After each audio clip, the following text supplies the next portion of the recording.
Oke teman-teman, perkenalkan nama saya Kevin Feban Sutadi, dan di video pembelajaran kali ini saya akan memberikan informasi kepada teman-teman mengenai sistem pencernaan pada manusia.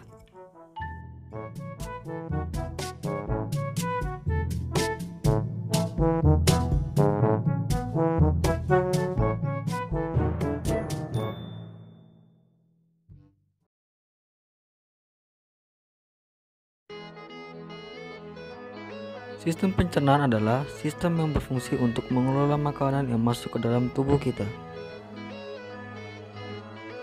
Organ sistem pencernaan terdiri atas mulut, kelenjar saliva, kerongkongan, lambung, usus besar, usus halus, rektum, dan anus. Sistem pencernaan juga memiliki dua komponen utama, saluran pencernaan dan organ aksesoris. Saluran pencernaan adalah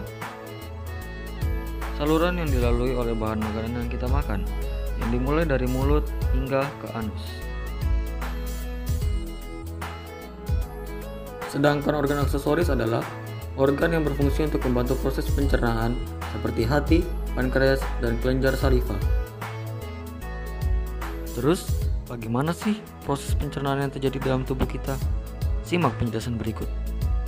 Pencernaan manusia dimulai dari mulut. Dalam mulut, makanan akan dihancurkan dan dilunakan, dibantu oleh gigi dan juga saliva. Pencernaan yang terjadi di dalam mulut ada dua, yakni pencernaan secara mekanis yang dilakukan oleh gigi dan juga pencernaan secara kimiawi yang dibantu oleh air ludah atau saliva.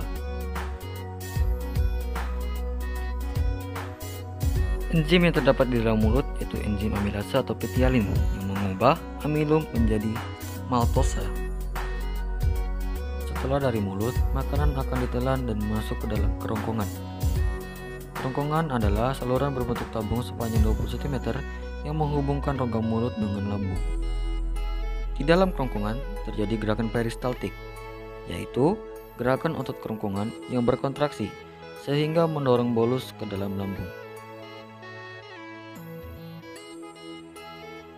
Setelah dari kerongkongan, makanan akan masuk ke dalam lambung. Di dalam lambung juga terjadi dua macam pencernaan.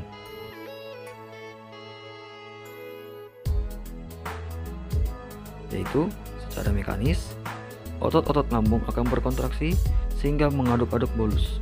Sedangkan secara kimiawi, bolus akan masuk ke dalam lambung dan tercampur dengan getah lambung. Adapun getah lambung mengandung asam klorida atau HCl, enzim pepsin, dan enzim renin. Asam klorida atau HCl berfungsi untuk membunuh kuman atau bakteri yang masuk bersama-sama dengan makanan. Enzim pepsin berfungsi untuk mengubah protein menjadi pepton.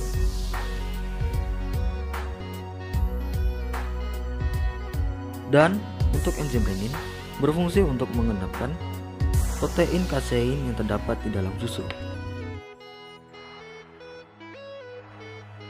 Makanan kemudian akan dilanjutkan ke dalam usus halus. Di dalam usus halus hanya terjadi pencernaan secara kimiawi saja. Usus halus merupakan usus terpanjang di dalam saluran pencernaan, yang di dalamnya terdapat cairan khusus untuk menyempurnakan pencernaan makanan. Usus halus juga terdiri atas 3 bagian, yakni usus 12 jari, usus tengah, dan usus penyerapan. Yang pertama, usus 12 jari atau duodenum berfungsi untuk mencerna makanan dengan bantuan getah pankreas dan empedu. Getah pankreas dihasilkan oleh pankreas. Enzim di dalam getah pankreas adalah enzim lipase, amilase, dan juga tripsin.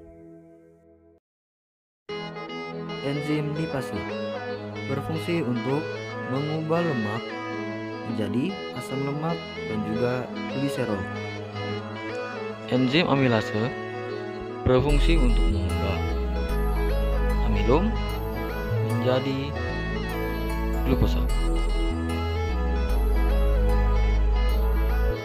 Enzim tripsin berfungsi untuk mencerna protein menjadi polipeptida.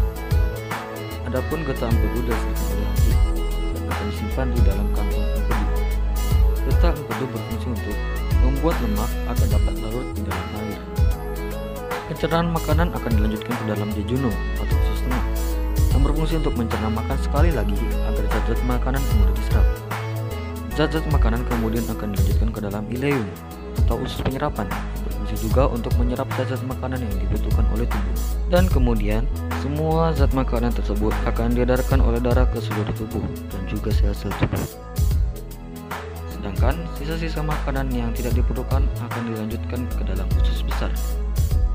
Di dalam usus besar terdapat sebuah bakteri, yaitu bakteri Escherichia coli atau dikenal dengan bakteri E. coli. Bakteri tersebut sangat berguna bagi tubuh, yaitu membantu proses pembusukan sisa-sisa makanan. Sisa-sisa makanan yang telah membusuk atau dikenal dengan feses kemudian akan menuju ke ujung dari usus besar. Dan ujung dari usus besar ialah rektum, yang berfungsi sebagai tempat menyimpan feses untuk sementara waktu. Dan akhirnya sisa makanan yang tidak dipakai tubuh beserta gas-gas berbau akan dikeluarkan melalui anus. Oke teman-teman, sekian dari video pembelajaran hari ini. Semoga kalian semakin paham akan materi pencernaan manusia ya teman-teman.